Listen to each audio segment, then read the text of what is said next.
நம்ம தமிழ்நாடு ஆளுநர் ரவியை பொறுத்த அளவுக்குங்க, தமிழ்நாட்டில் வந்த காலம் தொட்டு இன்றைய வரைக்கும் பார்த்தீங்கன்னா அவர் பாஜக அரசாங்கத்தினுடைய ஒற்றர் மாதிரி தான் நடந்துக்கிட்டு வர்றார்.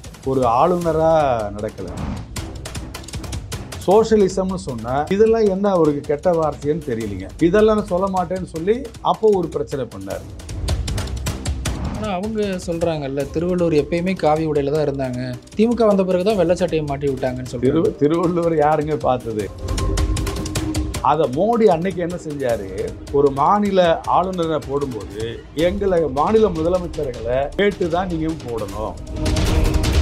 தேசிய கீதம் பாடத்துக்கு முன்னாடியே எழுந்திரிச்சு போகிறது மரபுங்களா? ஒரு ஆளுநராக இருக்கிறவரு முதல்ல அவர் படிக்கக்கூடாதுன்னு யாராவது சொன்னாங்களா? எடப்பாடி அவர்கள் இதற்கு முன்பு சட்டசபையில் பேசின காட்சிகள்லாம் பார்த்துருந்தோம். திமுக தான் டங்ஸ்டன் விவகாரத்தில் தமிழர்களுக்கு துரோகம் பண்ணிருச்சு அப்படிங்கிற ஒரு குற்றச்சாட்டை முன்வைக்கிறார்.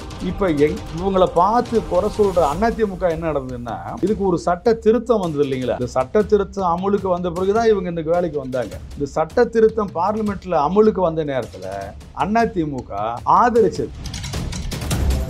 எடப்பாடி அந்த பக்கம் பேசி அவர் காம்ப்ரமைஸுக்கு சமாதானத்துக்கு ஒரு வார்த்தையை அவர் தம்பிதுரை பேசினாரே தவிர, இந்த பிரச்சனைக்கு மூல காரணம் துரோகம் இழைச்சதுல இன்னும் சொல்ல போனீங்கன்னா மாநில உரிமைகளை காவு கொடுக்கிற இந்த மசோதாவுக்கு துணை போன முதல் குற்றவாளி அதிமுக தான். இது கொண்டாந்தது பாஜக. அவங்கள பத்தி போராட மாட்டாங்க. இதுக்கு அனுமதி கொடுத்தது சைகை காட்டினது அதிமுக. மீத்தேன் திட்டத்தில் ஸ்டாலின் தெரியாமல் கையெழுத்து போட்டேன்னு சொன்னார். இதெல்லாம் முட்டாள்தனம் இல்லையா? இப்படி பெரிய வார்த்தைகள்லாம் பேசியிருக்கிறாங்க. மறைமுகமாக கொடுக்குற பச்சை கொடி ஆதரவாக தான் அது தெரியும். அது தவறு. அது பாஜகவுக்கு சொல்லவே வேண்டியில்லை. அங்கே நியமனமே கிடையாது. அங்கெல்லாம் யார் வேணாலும் பதவியில் வரலாம், யார் வேணாலும் போகலாம். என்ன விஜய் பாசிசமா, நீங்கள் பண்ணுறது பாயாசமானு கேட்குறாரு. நீங்கள் சினிமா நடிகர்கள்லாம் ஒன்றும் பண்ண முடியாதுங்க. நீங்கள் விஜய்லாம் என்ன பண்ணுவார் நினைக்கிறீங்க? விஜய் வரட்டும், அவர் நடிகருங்க தான் நாங்கள் ஒன்றும் வெறுக்கலை. ஆனால் மக்கள் பிரச்சனைக்கு வருவாரா, போராடுவாரா? இந்த நாங்கள் பட்டிருக்கிற மாதிரி ஒரு தோல்வியெல்லாம் அவரால் தாங்கிக்க முடியுமா? முதல்ல நாங்கள் திமுகவை போய் கை குலுக்கி திமுகவோட கூட்டணின்னு வச்சோம் பாருங்க. அப்போ சொன்னதுலேருந்து இன்னைய வரைக்கும் ஒரே கருத்தை நம்ம சொல்கிறோம். என்னன்னு கேட்டிங்கன்னா, இந்தியாவில் இன்றைக்கி இருக்கிற பாஜக ஆட்சி இருக்குது பாருங்க, இதை இறக்கணும். அது இருக்கக்கூடாது.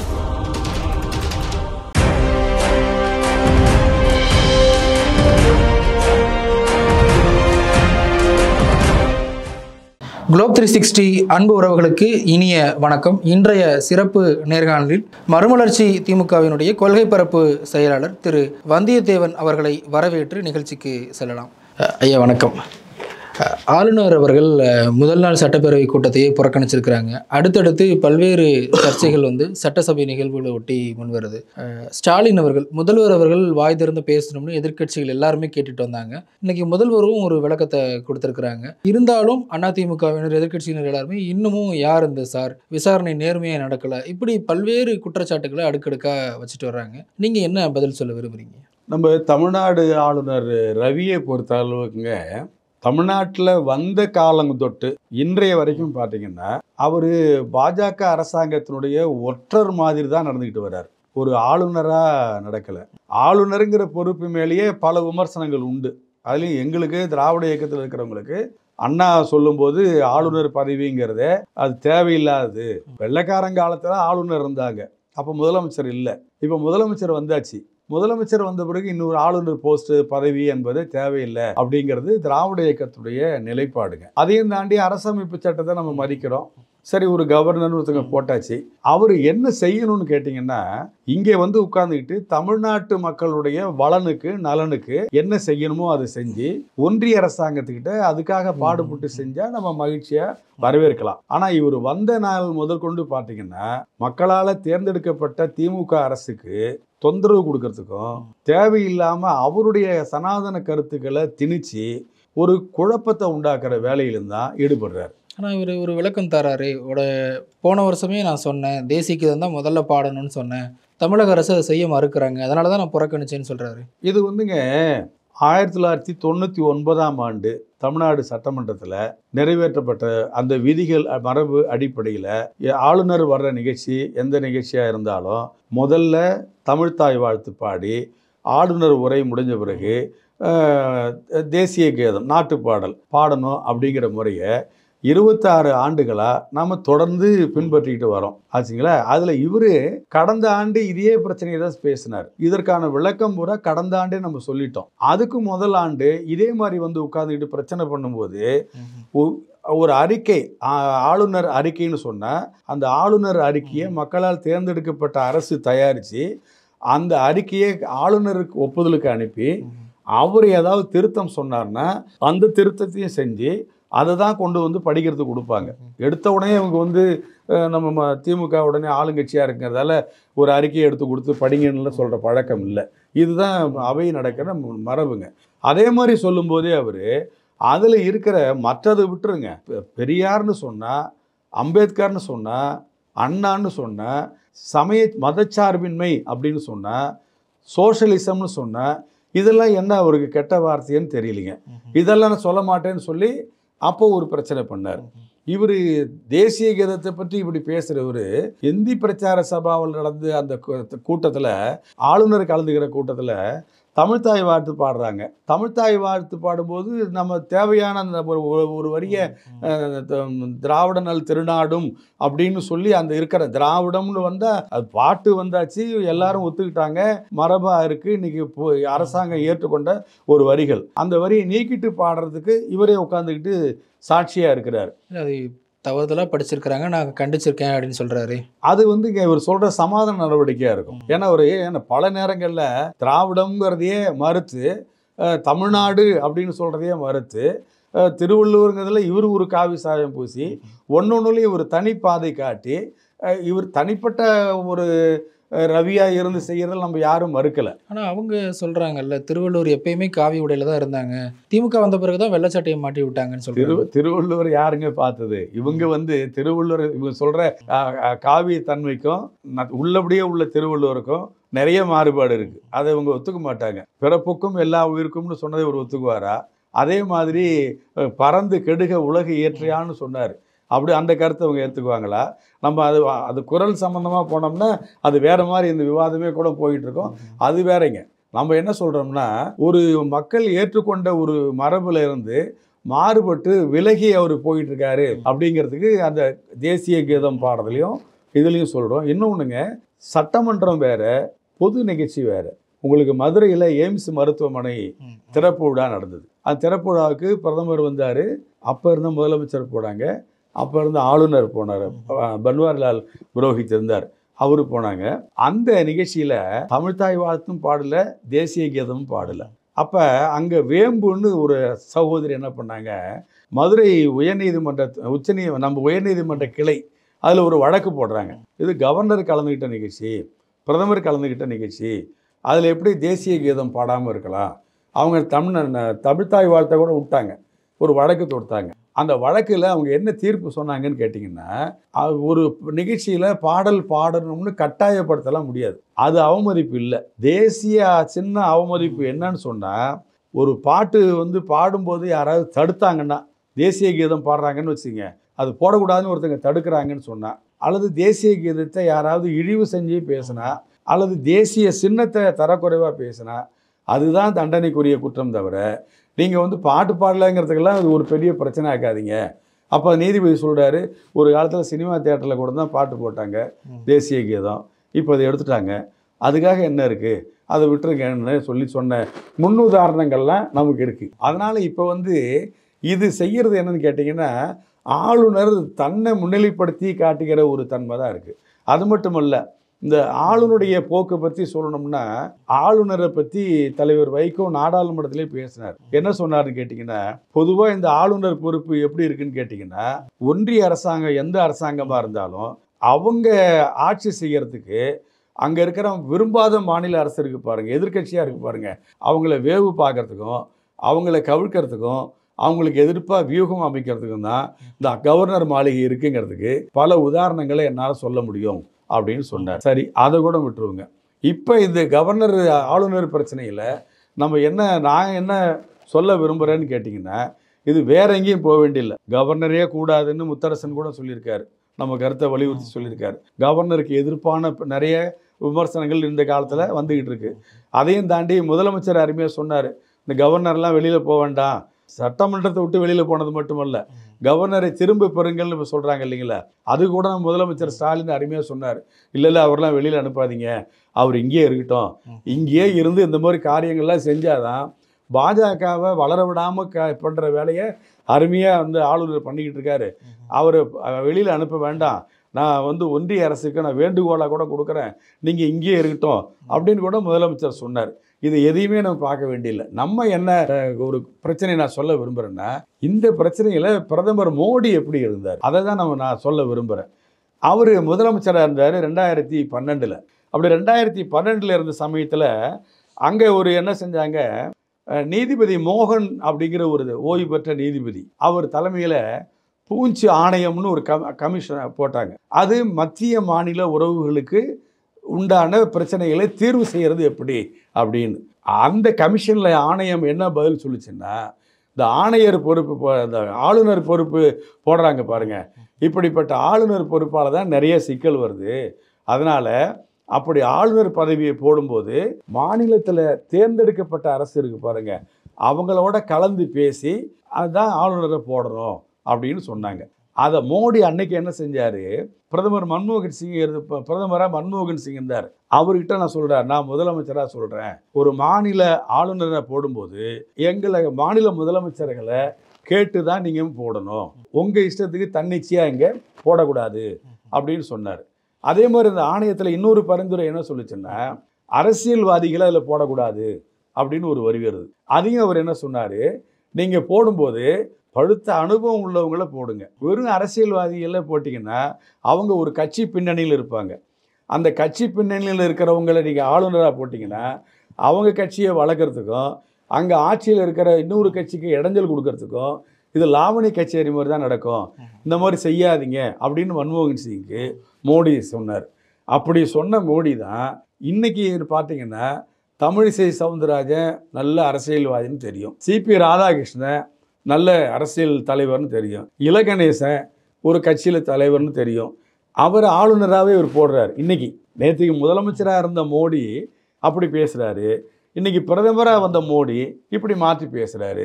அதே மாதிரி முதலமைச்சராக இருந்த மோடி ஒன்றிய அரசாங்கத்தின் சார்பில் நியமிக்கப்படுற இந்த ஆளுநர்கள் அப்படின்னு சொன்னால் மாநில அரசுக்கு ஒத்துழைச்சி போகணுமே தவிர வீண் பிரச்சனை பண்ணிக்கிட்டு தகராறு பண்ணிக்கிட்டு இருந்தால் அவங்கள திரும்ப பெற அதிகாரமும் இருக்கணும் அப்படிங்கிறதையும் வலியுறுத்தி அன்னைக்கு மன்மோகன் சிங்கிட்டையும் பேசினார். அதை விட குஜராத்தில் பல கூட்டங்களில் பேசி பதிவான ஆதாரங்களும் இன்னைக்கு இருக்குது. இப்போ நம்ம என்ன சொல்கிறோம்னா, இது நேத்திக்கு அப்படிலாம் பேசிவிட்டு இன்றைக்கி இங்கே மட்டும் இல்லை, நீங்கள் ஆளுநரை கூப்பிட்டு திமுக அரசு இவ்வளவு விரோதமான பிறகும் பல நேரங்களில் ஆளுநருக்கு கொடுத்த தேநீர் விருந்தை புறக்கணித்தாலும் ஒரு சில நேரங்களில் போய் கலந்துக்கிட்டாலும் இப்போ ஆளுநருக்கு இருக்கிற அந்த பதவிக்கு மரியாதை கொடுக்கணும்னு அவரை கூப்பிட்டு அந்த மரியாதையோடு அந்த சட்டமன்றத்தில் அழைச்சிட்டு போய் ஆளுநர் அறிக்கையை கொடுத்து படிக்க சொன்ன செய்தியை பார்க்குறோம். ஆனால் இதுவே பார்த்தீங்கன்னா தெலுங்கானாவில் தமிழிசை சவுந்தரராஜன் ஆளுநராக இருக்கும்போது நீங்கள் இங்கே வரவே வேண்டாம்,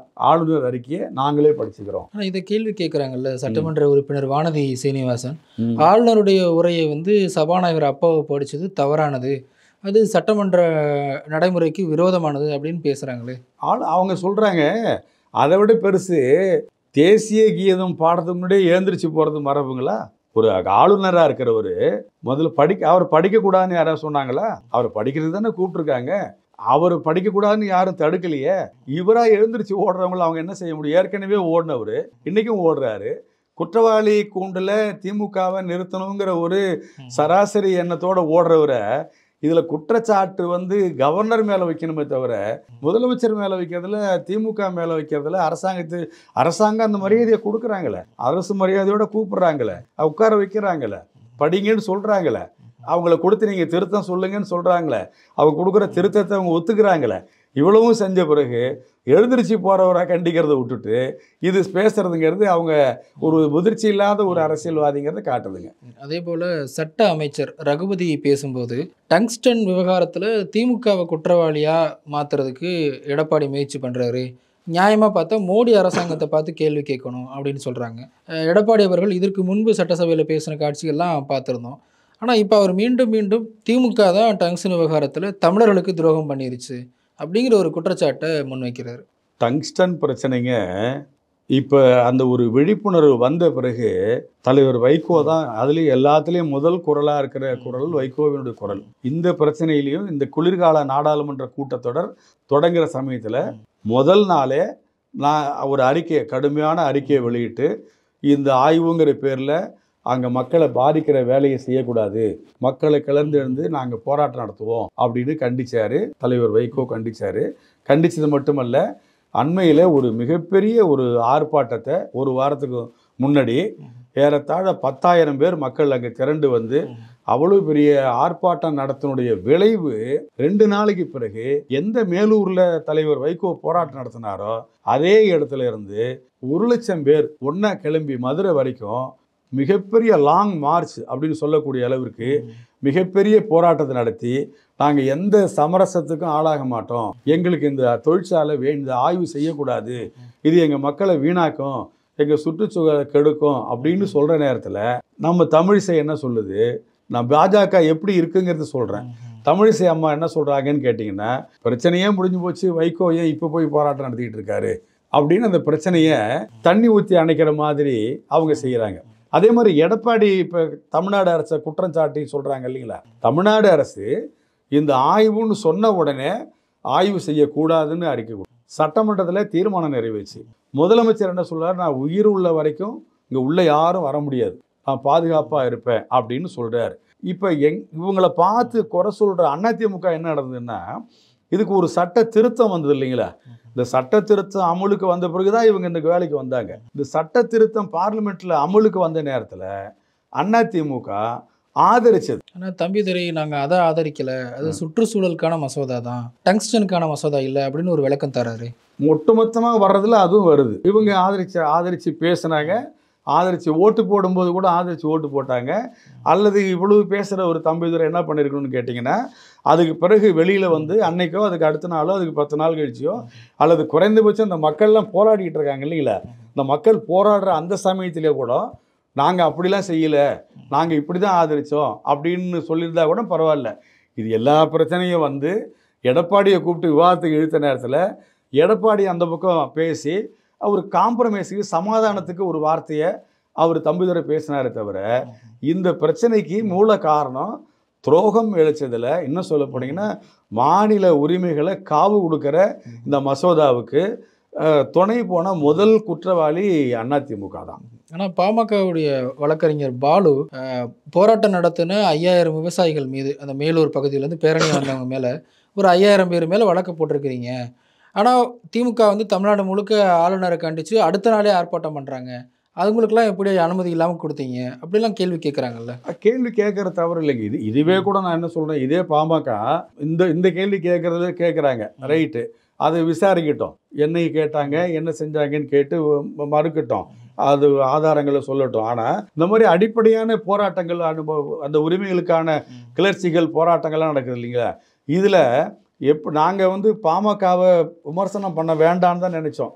ஏன்னா பாமக ஒரு பெரிய அவங்க என்ன கேட்குறாங்க, போராடின மக்கள் மேலே எதுக்கு வழக்கு தொடுக்குறீங்க 5000 பேர் மேலே அப்படிங்கிறதான் கேட்குறாங்க. போராட்டம் பண்ண அவர் சட்ட அமைச்சர் என்ன பதில் சொல்லியிருக்காருன்னு கேட்டிங்கன்னா, போராட்டம் நடத்துறதுக்கு அனுமதி கேட்டாங்க, போராட்டம் நடத்துறதுக்கு நாங்கள் அனுமதி கொடுத்தோம், அனுமதி கொடுத்துட்டு சில விதிமுறைகள் சொன்னோம், சாலையில் ஓரமாக போவாங்கன்னு சொல்கிறது இல்லைங்களா, மக்கள் இருக்கிற இடத்துல அமைதியாக போவாங்கன்னு சொல்கிறது இல்லைங்களா, இந்த மாதிரி நாங்கள் விதிமுறைகளை கொடுத்தோமே தவிர சில கட்டுப்பாடுகளை விதிச்சோமே தவிர போராட்டத்துக்கே அனுமதிக்கலை அப்படின்னு சொன்னால் நாங்கள் அனுமதிக்காமல் இவங்க எப்படி போராடி இருப்பாங்க.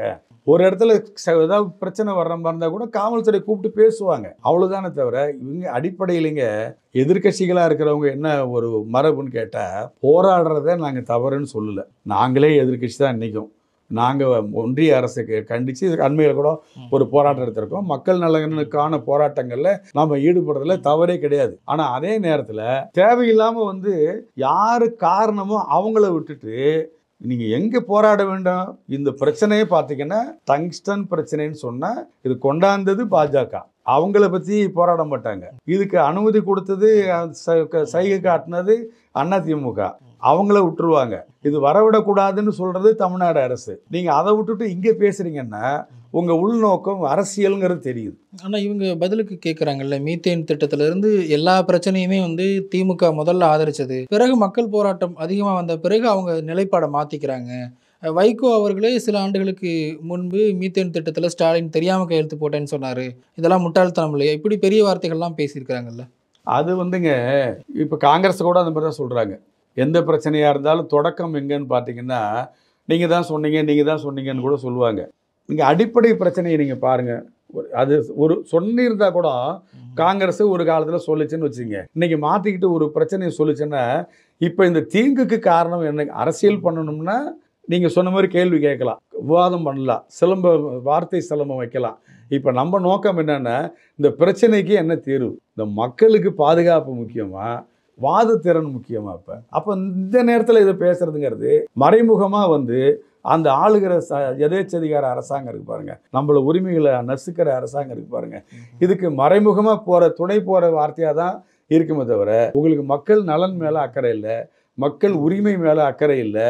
நீங்கள் வந்து அரசாங்கம் செய்கிற, ஒன்றிய அரசு செய்கிற அதுக்கு ஏதோ ஒரு காரணத்தால் மறைமுகமாக கொடுக்குற பச்சைக்கொடி ஆதரவாக தான் அது தெரியும். அது தவறு. அது இப்போ சிபிஎம்முடைய கே பாலகிருஷ்ணன் வந்து அவர் பேசும்போது, தமிழ்நாட்டில் அறிவிக்கப்படாத ஒரு அவசர நிலை இருக்குது, எந்த போராட்டத்துக்கும் அரசாங்கம் வந்து அனுமதி கொடுக்கறதில்ல, இப்படி கடுமையான வார்த்தைகளை பயன்படுத்தி பேசுகிறாரு. அடுத்த நாளே முரசொலியில் அவரை கண்டித்து ஒரு அறிக்கை வருது. அதற்கு அடுத்த நாளில் அவர் மாநில செயலாளர் பொறுப்பிலிருந்து நீக்கப்படுறாரு. எப்படி அதை பொருத்தி பார்க்கறது? இல்லை, அது அவர் நீக்கப்படலை.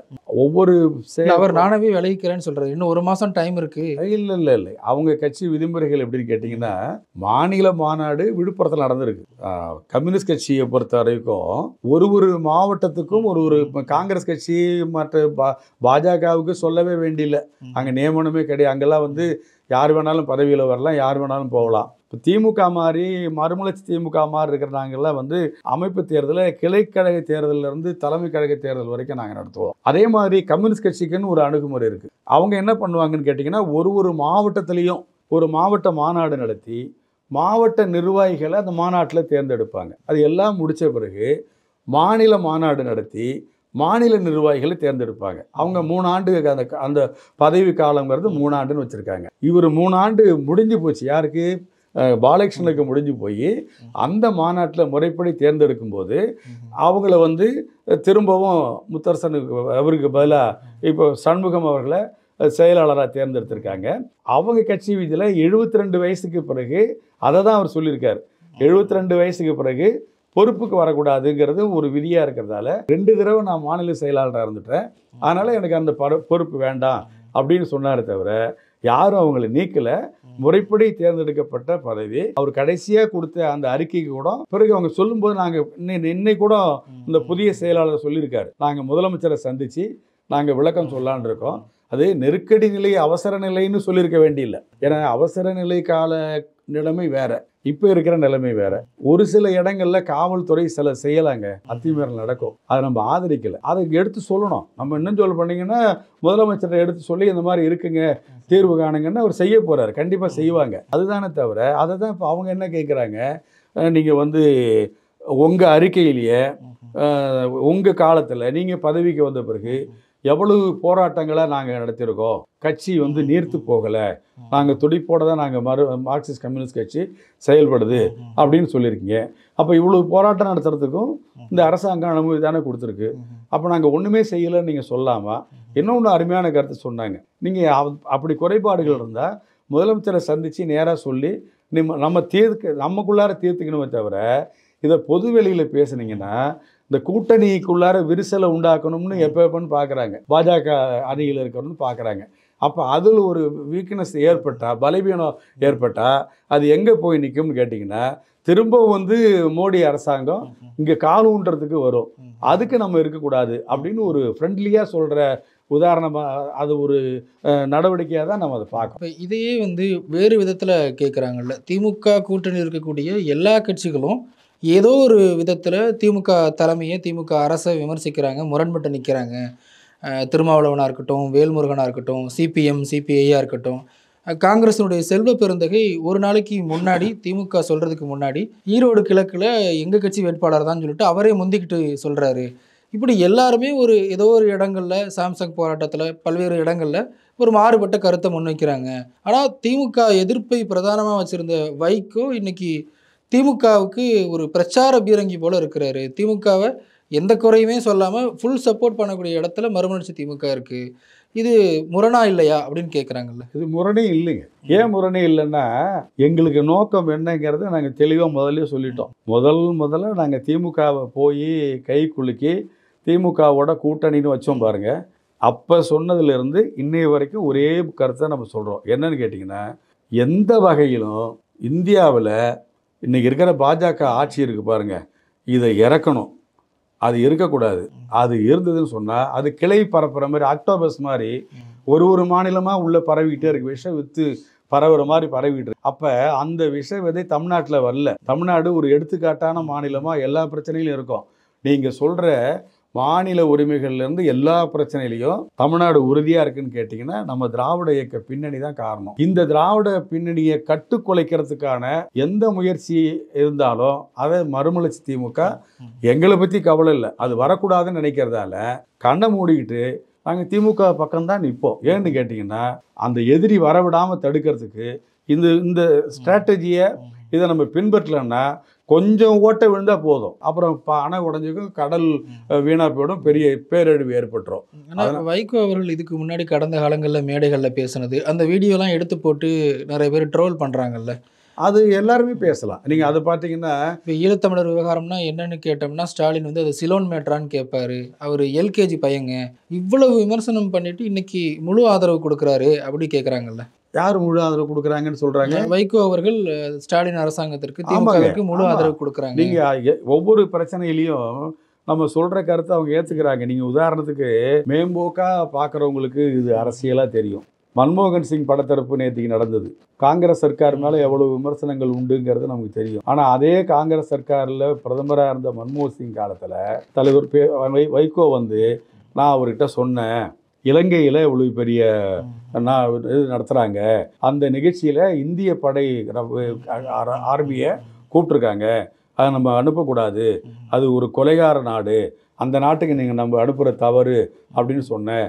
நான் சொன்னதை ஏற்று கேட்டு அதை அனுப்புகிற வெளிநாட்டுக்கு இலங்கைக்கு இந்திய இராணுவத்தை அனுப்புகிறதா இருந்ததை ரத்து பண்ணார் அப்படின்னு அவர் சொல்லியிருக்காரு. வாஜ்பாயை நம்ம கடுமையாக விமர்சனம் பண்ணோம். வாஜ்பாய் காலத்தில் ஈழ பிரச்சனையை நம்ம என்னென்ன சொல்லி செஞ்சோங்கிறது உண்டு. அந்த பிரச்சனையின் அடிப்படையில் ஒரு சர்க்கார்லேயோ அல்லது மற்றவங்ககிட்டயோ சொல்லி பேசுறதுங்கிறது வேறங்க. அந்த அடிப்படையில் தான் எல்லார்கிட்டையும் நம்ம பழகுமே தவிர, முறையீடு வைப்போமே தவிர, கோரிக்கை வைப்போமே தவிர.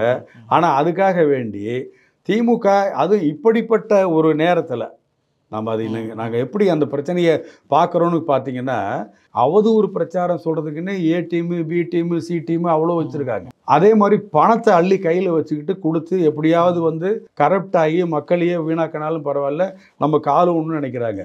அவங்க நோக்கம் என்னன்னு கேட்டிங்கன்னா, இங்கேயும் இன்னொரு மதவாத சக்திகள் இங்கே அது வளரணும் அப்படின்னு நினைக்கிறாங்க.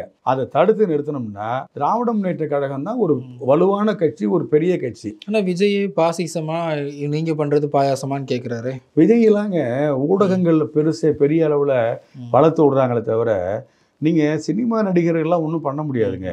அது நிறைய பேர் அந்த நினப்பில், அதில் ரஜினிகாந்த் புத்தால்தனமாக இருந்துட்டார். நிறைய நடிகர்கள் பார்த்தீங்கன்னா அது எம்ஜிஆரை நினச்சி போகிறாங்க. அது எம்ஜிஆர் பின்னணி வேறு, இவங்க பின்னணி வேறு. நீங்கள் விஜய்லாம் என்ன பண்ணுவார் நினைக்கிறீங்க? விஜய் வரட்டும், அவர் நடிகருங்க தான், நாங்கள் ஒன்றும் வெறுக்கலை. ஆனால் வந்து மக்கள் பிரச்சனைக்கு வருவாரா, போராடுவாரா? இந்த நாங்கள் பட்டிருக்கிற மாதிரி ஒரு தோல்வியெல்லாம் அவரால் தாங்கிக்க முடியுமா? எதிர்த்து போராடுதுங்கிற உணர்வு வருமா? அதெல்லாம் வராதுங்கிறது எல்லாருக்கும் தெரியும். இந்த ஊடக வெளிச்சம் இருக்குது பாருங்க, அது வந்து பட்டாசு வெடிக்கிற மாதிரி, மத்தாப்பு கொளுத்துற மாதிரி. மத்தாப்பு வெளிச்சத்தில் வாழ முடியாது. அதே மாதிரி தான் இவங்கெல்லாம் நிலைக்க முடியாது. வர்றது நாங்கள் வெறுக்கலை, நாங்கள் அதே வந்தால் நல்லது தான், அது வேறு விஷயம். அப்படி பார்க்கும்போது இவங்கெல்லாம் சும்மா சொல்லிட்டு போயிட்டே இருப்பாங்க.